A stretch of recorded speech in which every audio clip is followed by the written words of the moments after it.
Good morning. My name is Hadley Freeman. I'm a surgical oncology fellow at Loma Linda. Thank you to the committee for the opportunity to present. We have no disclosures.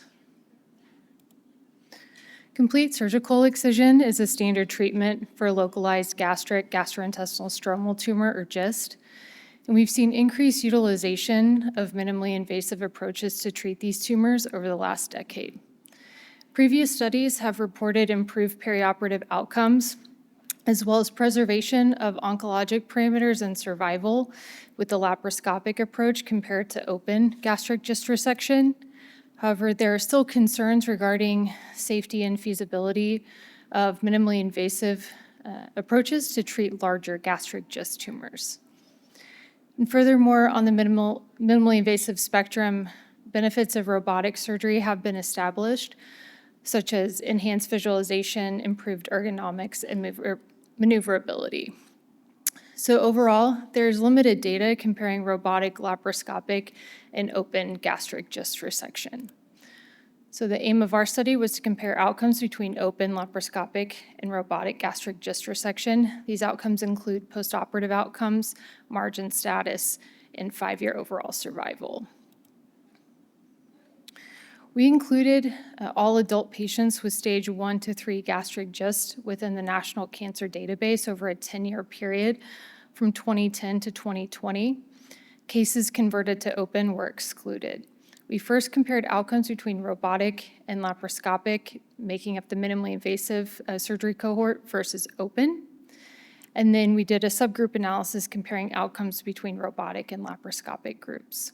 STATA MP 14.0 was used for statistical analysis, entropy balancing was used to adjust for intergroup differences, and survival was compared using standard Kaplan-Meier methods.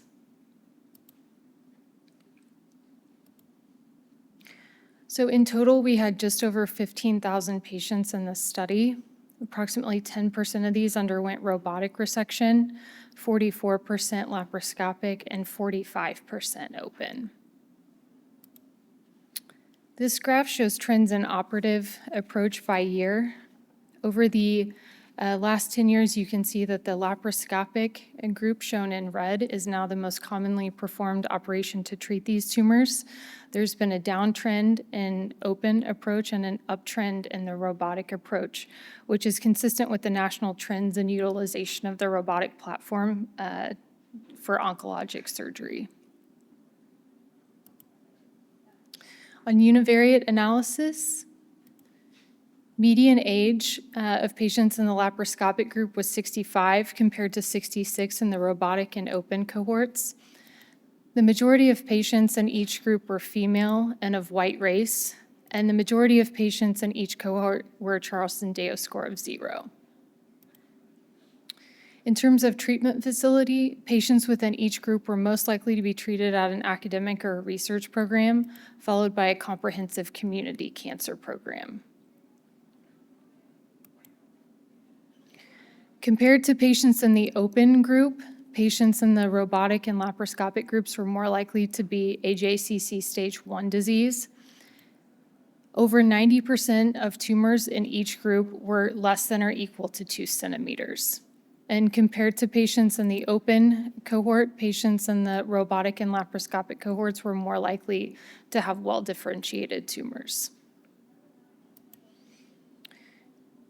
For chemotherapy, patients in the open group were more likely than those in the minimally invasive groups to receive chemotherapy. And finally, in terms of the operation performed, patients within each cohort were most likely to undergo partial gastrectomy. So for outcomes, again, this was entropy balancing. When we compared the minimally invasive approaches, robotic and laparoscopic compared to open, you can see by the error bars here, the minimally invasive approach showed improved 30-day mortality, improved 90-day mortality, as well as a significantly shorter length of hospital stay. There was no significant difference in the rate of R0 margins between the two groups. And then on subgroup analysis, comparing robotic and laparoscopic approaches, there were no significant differences in 30-day or 90-day mortality, margin status, or length of stay. So furthermore, when we did our Kaplan-Meier estimates of unadjusted 5-year overall survival, minimally invasive approach in these tumors was associated with improved 5-year overall survival. And there was no difference in survival outcomes between robotic and laparoscopic approaches. So in summary, the minimally invasive approach is associated with improved postoperative outcomes and survival when compared to open in patients with gastric GIST tumors. Importantly, margin status was preserved with the minimally invasive approach. And finally, postoperative outcomes, margin status, and survival were equivalent between robotic and laparoscopic approaches. The study does have several limitations which need to be addressed. First, this was a retrospective observational study from the National Cancer Database using heterogeneous groups.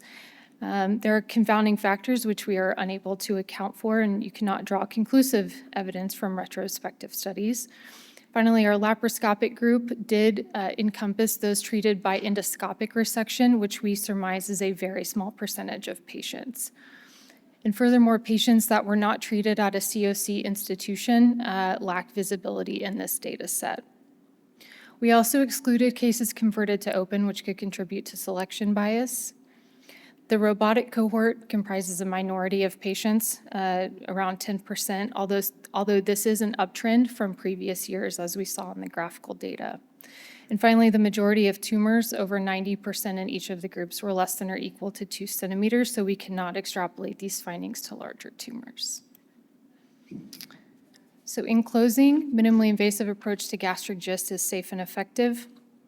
While previous retrospective studies have established a role for laparoscopic resection in the treatment of gastric GIST, a robotic approach should be considered in select patients, perhaps in the same patient population you would consider for a laparoscopic approach, as a robotic approach is safe and equivalent alternative. And finally, evaluating outcomes as related to the robotic approach in larger gastric GIST tumors is an area for future investigation. Thank you, and I'd be happy to take any questions.